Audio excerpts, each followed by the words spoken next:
O Brasil decidiu, o maior IVA do mundo é nosso. Prepare o seu bolso porque agora o gigante acordou.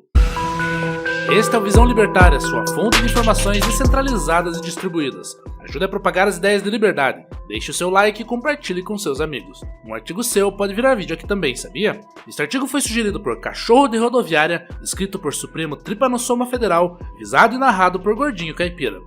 Após 3 dias de negociações, o Senado tomou a brilhante decisão de aprovar a regulamentação da primeira fase da reforma tributária, referente ao consumo.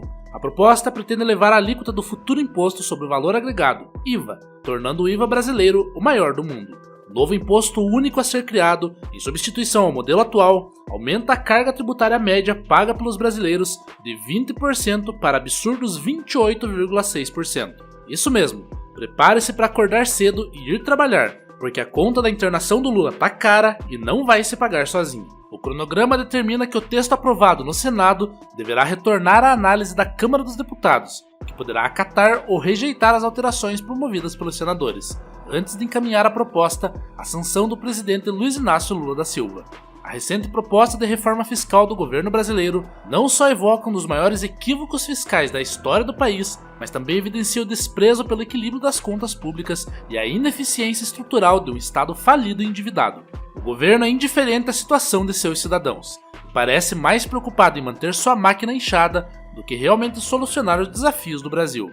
No cerne dessa reforma está o Imposto sobre o Valor Agregado, IVA, um imposto que se apresenta como uma suposta simplificação tributária, mas na realidade, como todos nós sabemos, o papinho de "vamos simplificar", tão repetido pelos políticos, é apenas uma desculpa para aumentar a tributação sobre o consumidor e proteger a elite política e empresarial.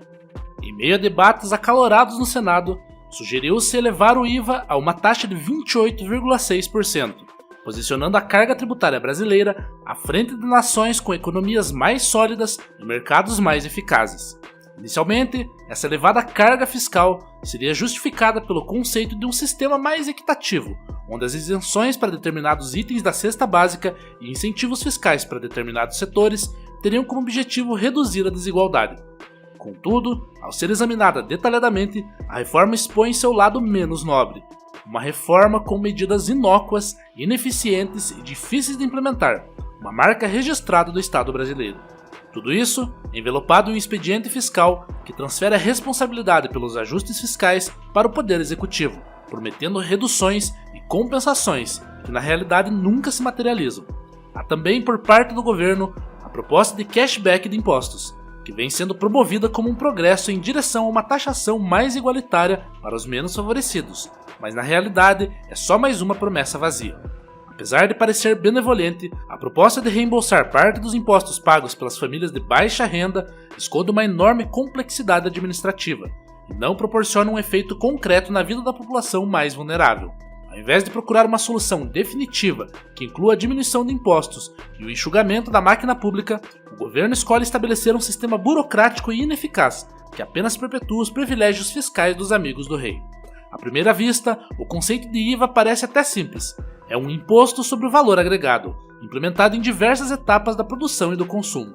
Ele incide sobre a despesa ou consumo, acrescentando as transações efetuadas pelo contribuinte. Vamos imaginar um cenário hipotético, com um IVA de 10%, em que uma serraria venda sua madeira por R$100 para uma fábrica de móveis. Naturalmente, ela precisaria incluir o IVA de 10%, elevando o preço final para R$110. Agora, a fábrica de móveis transforma essa madeira em uma cadeira, e quando chega o momento de vender para uma loja de móveis, o preço sobe para R$200. Com o IVA de 10%, o preço chega a R$220. Após isso, a loja de móveis vende a cadeira para o cliente com um aumento de R$100 no preço, chegando ao valor de R$320. Claro, há o IVA de 10% que precisa ser adicionado, elevando o preço para R$352. Esse feito se repete a cada transação, revelando o caráter nefasto dessa taxação que afeta todos os setores da produção, desde a matéria-prima até o ato da compra por parte do consumidor. Agora fica mais fácil compreender que todos, em todas as fases da produção, pagarão por um produto quase 30% mais caro por causa do papai Estado. Imposto sobre imposto, coisa mais brasileira impossível.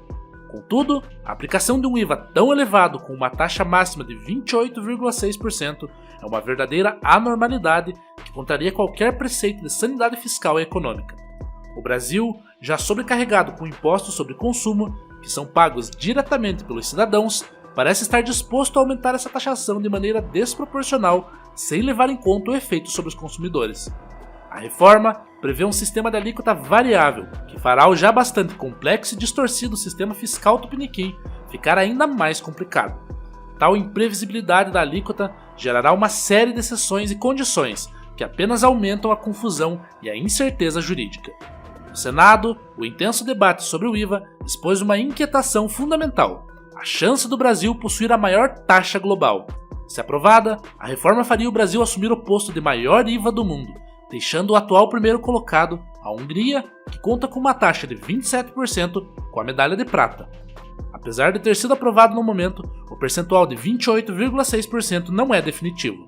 Na realidade, o governo e os legisladores estão em uma autêntica dança de ajuste, tentando balancear a demanda por arrecadação com a imposição de restrições artificiais, o que apenas complica ainda mais a situação.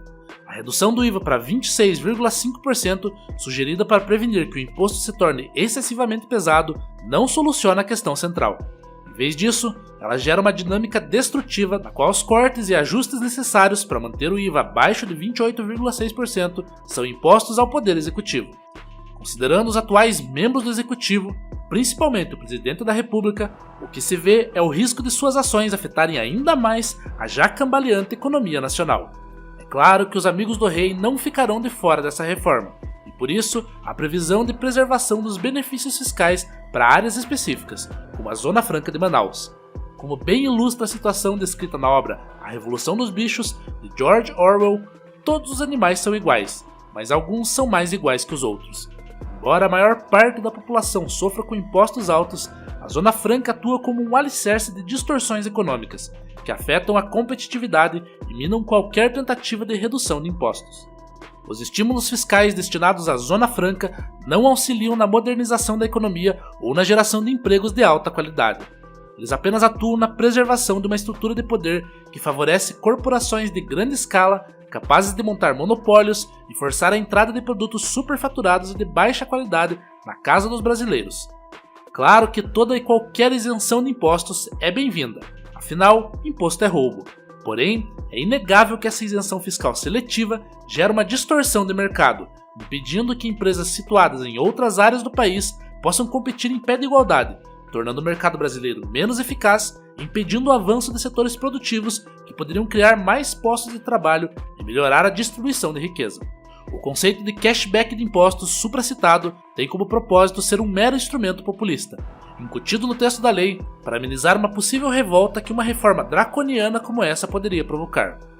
Os impostos são para as empresas, não para o consumidor. Veja como o Estado é bonzinho, ele devolve uma fração minúscula do dinheiro que ele roubou de você. Quanta gentileza!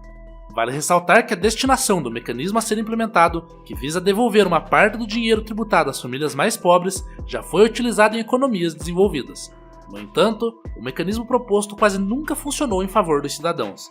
Mesmo que o governo tente fazer parecer que o cashback ajudará a resolver o problema dos impostos pagos pelos pobres, na prática tal mudança não deve surtir efeito, pois para ser implementada requer um registro minucioso das famílias de baixa renda, um monitoramento rigoroso das compras feitas e um sistema de cruzamento de informações que implica em um elevado nível de burocracia.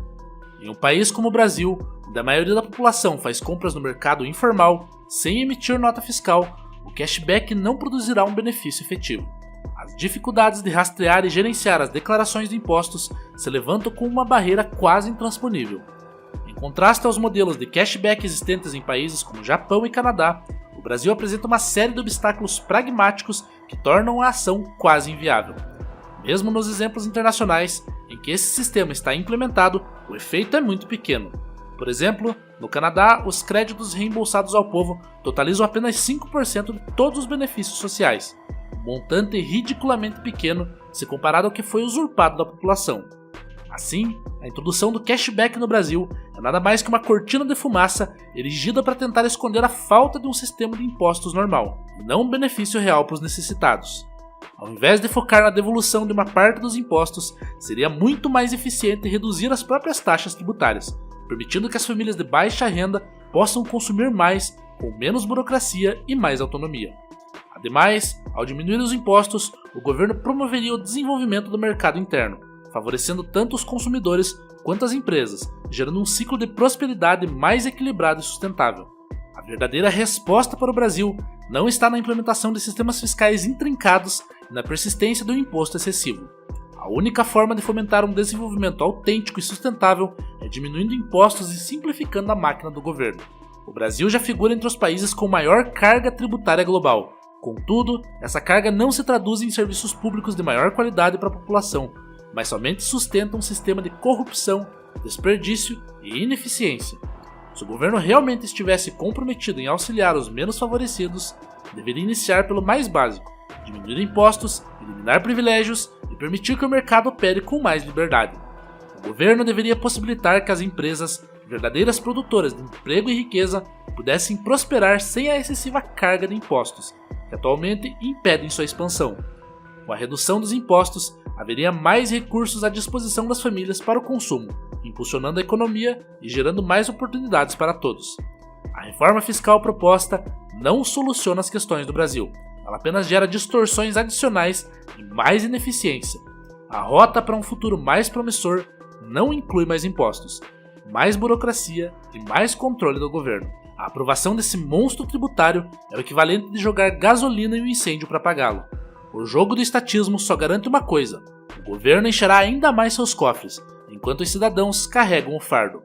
O IVA de 28,6% é uma piada de mau gosto, um golpe disfarçado de justiça fiscal, que na verdade vai enterrar de vez o poder de compra da população e afogar qualquer esperança de competitividade no mercado. Mas que ninguém se engane, a conta da farra do governo virá. E adivinha quem vai pagar? Obrigado pela audiência. Este é um canal colaborativo. Participe você também. Cadastre-se agora mesmo no nosso site visãolibertaria.com e envie os seus artigos por lá. Os colaboradores recebem recompensas em Bitcoin. Inscreva-se no canal e clique no botão da campainha para ser avisado de novos vídeos. Até a próxima!